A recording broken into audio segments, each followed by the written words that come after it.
வணக்கம் தமிழஞ்சங்களே, நான் உங்க தேவா. இன்னைக்கு நம்ம எந்த பத்தி ரிவ்யூ பார்க்க போறோம்னா, இன்னைக்கு ரிலீஸ் ஆன bun butter jam. Bun butter jam என்னடா படம் பேரே ஏதோ டிஷ் பேர் மாதிரி சொல்றேன்னு நினைக்காதீங்க. இப்படி ஒரு படம் ரிலீஸ் ஆயிருக்கு.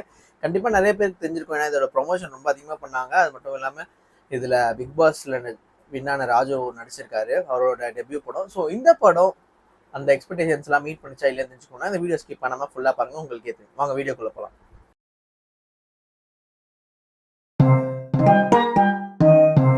First bun butter jam. இந்த படத்துல ராஜு, சரண்யா, தேவதர்ஷினி, அதை தாண்டி வந்து சார்லி, அது மட்டும் இல்லாம நிறைய பேர் நடிச்சிருக்காங்க. அப்புறம் ஜெவ் படத்துல நடிச்சிருந்த ஹீரோயின் நடிச்சிருக்காங்க. அப்புறம் இன்னொரு ஹீரோயின். பட் என்னதான் இவ்வளோ பேர் நடிச்சிருந்தாலும் இந்த படம் ஒர்த்தா இருந்துச்சான்னு கேட்டீங்கன்னா சொல்றேன்.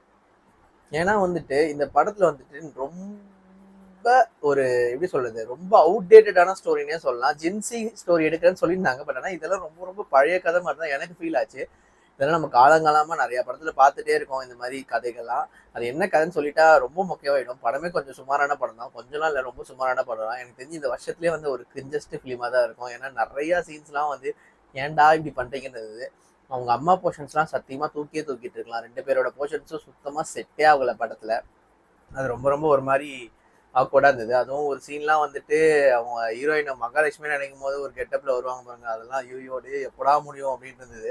ஃபர்ஸ்ட் ஹாஃப் ரொம்ப ரொம்ப ஸ்லோ அண்ட் ட்ராக். அதை தாண்டி வந்து இந்த மாதிரி பயங்கரமா இதுவா இருந்தது.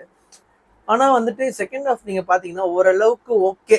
ஆனா ஓவரால் இந்த படம் பாத்தீங்கன்னா மொக்க படம் தாங்க. சீரியஸா சொல்றேன், என்னடா அப்படின்ட்டு.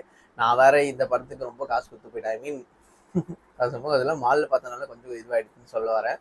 ஏன்னா வந்துட்டு இந்த படம் வந்துட்டு சுமாரா இருக்கும், அட்லீஸ்ட் ஓகேவாச்சும் இருக்கும் அப்படின்னு நினைச்சேன். ஏன்னா தளபதி விஜய் ட்ரெயிலர்லாம் பார்த்துட்டு ட்வீட்லாம் போட்டிருந்தாரு. அதை வச்சு ராஜுலாம் பயங்கரமா ப்ரொமோஷன் பண்ணியிருந்தாரு. ஆக்சுவலா எனக்கு ராஜுவும் பர்சனலாக ரொம்ப பிடிக்கும். அவரோட சென்ஸ் ஆஃப் ஹியூமர் ரொம்ப சூப்பராகவே இருக்கும். அந்த மாதிரி இதுல படத்துல சென்ஸ் ஆஃப் ஹியூமர்லாம் யூஸ் பண்ணிருக்காங்கன்னு கேட்டீங்கன்னா கொஞ்சம் கொஞ்சம் அங்கங்க யூஸ் பண்ணிருக்காங்க. அந்த சீன்ஸ்ல ரொம்ப சூப்பராகவே ரசிக்க முடியா இருந்தது. ஆனா இந்த படத்துல ஹீரோ வந்து ஒரு 12th ஸ்டாண்டர்ட் படிக்கிற மாதிரி வர ஒரு போர்ஷன்ஸ்லாம் சத்தியமா ஏத்துக்கவே முடியல மக்களை. எப்படிதான் இதெல்லாம் வந்து எடுக்கிறாங்கன்னு தெரியல. யார் 12th இப்படிலாம் இருக்கானே தெரியல. கரெக்டா வந்துட்டு ஏன்னா அவ்வளவு பெருசா அவங்களுக்கே ஒரு குழந்தை இருக்கும் போல. ஏன்னா அந்த மாதிரி தான் இருக்காங்க 12th பசங்களாம். ஏன்னா அவ்வளவு பெருசா காமிச்சிருக்காங்க. சுத்தமா சூட்டே ஆகல. காலேஜ் வைஸ் பாத்தீங்கன்னா ஓகேவா இருந்துச்சு. அப்புறம் இல்ல ஒரு கேமியோ இருக்கு. கேமியோனா நான் இப்போ ஸ்பாய்லர் போடுறதுக்கு அது ஒன்றும் அவ்வளவு முக்கியமான கேமியோலாம் இல்லை. விக்ராந்த் நடிச்சிருக்காரு. எக்ஸ்டெண்டட் கேமியோனே சொல்லலாம். ஒரு நல்ல ரோல் தான் பண்ணியிருக்காரு அவரு. அந்த போர்ஷன்ஸ் எல்லாமே ரொம்ப சூப்பரா இருக்கும். ஓவராலா ஒரு சுமாரான கதையை எடுத்து ரொம்ப ரொம்ப சுமாரான மேக்கிங்ல ரொம்ப சுமாரான ஒரு படத்தை கொடுத்துருக்காங்கன்னு தான் சொல்லணும்.